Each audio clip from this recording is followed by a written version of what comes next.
पति पैसे कमाने के लिए गया था दुबई। इधर पत्नी 2 साल तक ननद के देवर के साथ जीने मरने की कस्में खाती रही और जब पति वापस आया तो पति की कर दी जाती है हत्या। आखिर क्या हुआ था, इस घटना के पीछे की सच्चाई को जानने के लिए आप हमारे वीडियो को अंत तक जरूर देखिएगा। नमस्कार, मैं हूं सुरेश कुमार और तिरछी बात चैनल में आपका स्वागत है। दोस्तों, यह घटना है उत्तर प्रदेश के गोरखपुर की, जहां पर गौरी नाम की एक औरत रहा करती है। उसकी शादी 3 साल पहले हुई है। उसके पति का नाम होता है नीलेश। नीलेश की उम्र होती है 25 साल, गौरी की उम्र होती है 24 साल। शादी होने के बाद, क्योंकि वहाँ पर जो गौरी होती है उसकी ना सास होती है, ना ससुर होता है, ना ही उसकी कोई देवरानी जेठानी होती है। वह अकेली अपने पति के साथ अपने घर में रहा करती है। उसकी एक ननद ज़रूर रहा करती है जो कि शादीशुदा है। अब क्या होता है, शादी का 1 साल गुजर जाता है तो वह सोचते हैं कि भाई कहीं से कमाने धमाने का जुगाड़ होना चाहिए, फिलहाल काम नहीं चलेगा। तो उसका जो पति होता है नीलेश, उसको दुबई में कुछ काम मिल जाता है तो वह खुश हो जाता है और फिर दुबई जाने की तैयारी करने लगता है। अपनी पत्नी से कहता है गौरी से कि अब मैं बहुत सारे पैसे कमा कर लाऊंगा, उसके बाद हमारी ज़िंदगी खुशहाल हो जाएगी।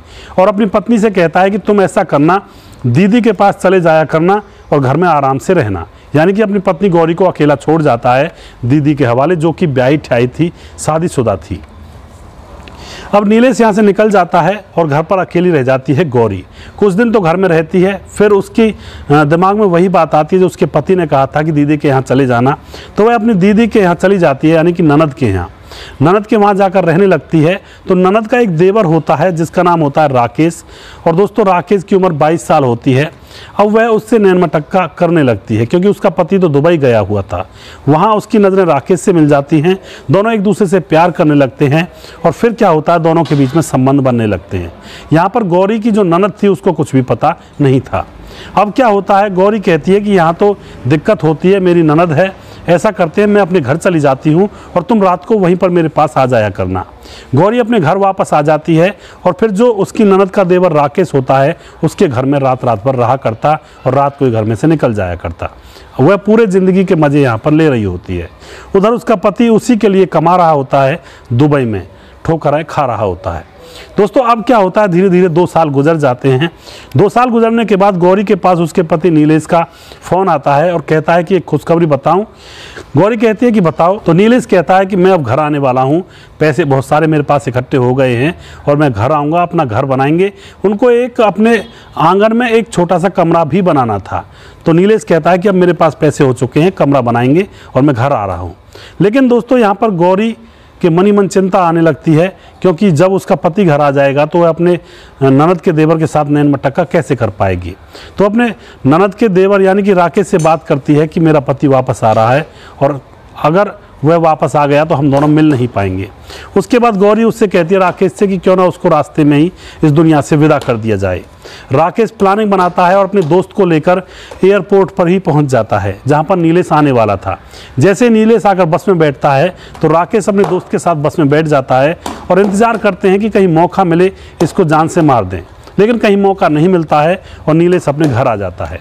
घर आकर गौरी झूठी हंसी उसके सामने हंसती है और फिर उसके बाद क्या होता है दोस्तों, गौरी उसको बार बार बाजार भेजती है सामान लेने के लिए, जिससे कि इसको राकेश और उसका दोस्त मार सकें। लेकिन वह रास्ते में भी उसको नहीं मार पाते। उसके बाद गौरी परेशान हो जाती है कि अब तो उसकी प्रेम प्रक्रिया बिल्कुल समाप्त हो जाएगी। अब वह राकेश के पास फ़ोन करती है कि मुझे नींद की गोलियां ला कर दो और इसको रात को सोते हुए को लुढ़का देंगे। राकेश गौरी को नींद की गोलियां ला कर देता है। रात को जैसे गौरी अपने पति नीलेश को खाना खिलाती है, नीलेश उससे बातें कर रहा होता है कि सुबह उठकर मैं मिस्त्री से बात करूंगा, एक कमरा बनवाएंगे। लेकिन दोस्तों, गौरी के मन में तो कुछ और ही बन रहा था। गौरी उसको नींद की गोलियां मिला हुआ खाना खिला देती है और रात को जब वह गहरी नींद में सो जाता है तो वह राकेश और उसके दोस्त को बुला लेती है। वह उसकी गर्दन को चुन्नी से घोंटकर मार देते हैं और फिर उसको चुन्नी में बांधकर घर की ऊपर की छत से नीचे लटकाकर उसको जंगलों में फेंक आते हैं। और दोस्तों, वहाँ से जो राकेश होता है वो फरार हो जाता है। दूसरे दिन डेड बॉडी लोगों को मिलती है तो पुलिस को बुलाया जाता है। पुलिस मामले की छानबीन करती है और पुलिस को पता चलता है कि यह 2 साल बाद दुबई से आया है। तो इसकी जो खबर है वो इसके घर वालों को ही होगी और यह मामला इसके घर वालों ने ही सिलटाया है। दोस्तों, पुलिस का शक उसकी पत्नी पर चला जाता है, क्योंकि नीलेश का कोई घरवाला और नहीं था घर के अंदर। अब उसकी पत्नी की छानबीन पुलिस करने लगती है। उस घर के अंदर आती है तो पुलिस को छत के ऊपर एक टूटा हुआ मोबाइल मिलता है जो कि राकेश का था। उसके बाद गौरी की लिखी हुई एक डायरी मिलती है जिसमें वह अपनी प्रेम प्रक्रिया के आलाप को गा रही थी, यानी कि उसमें लिख रही थी मुझे मेरे पति से प्यार नहीं है और मुझे प्यार है राकेश से, और राकेश के साथ उसका एक फ़ोटो भी उस डायरी में लिखा हुआ था, पड़ा हुआ था। अब पुलिस का शक पूरा गौरी के ऊपर चला जाता है।